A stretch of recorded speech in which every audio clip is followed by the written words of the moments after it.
Ond I ddechrau heno, mae rai ni longyfarch Criw o Gymru sydd wedi creu dipyn o argraff draw yn sioe flodau'r RHS yn Chelsea. Mae Gardd Maint Cymru wedi ennill medal aur y rwyl a chwarae teg i'r criw yng nghanol y dathlu, maen nhw wedi anfon y fideo bach mat o ni.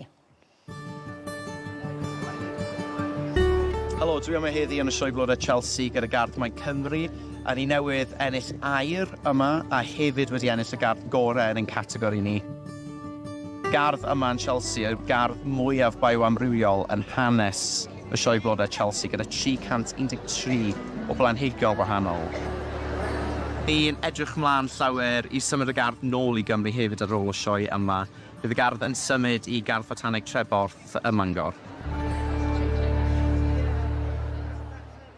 Waw, llongyfarchiadau iddyn nhw ar y fedal aur na. Os ych chi'n mynd I sioe flodau Chelsea, cyn iddi orffen dydd Sadwrn, wel ewch chwilio am Ardd Maint Cymru. Ia'n cofiwch os da chi ddim yn mynd, peidiwch y poeni oherwydd fel nathon ni glywed, mi fydd yn symud I erddi botaneg Prifysgol Bangor yn Rheboth yn ystod yr wythnosau nesaf. Werth I weld.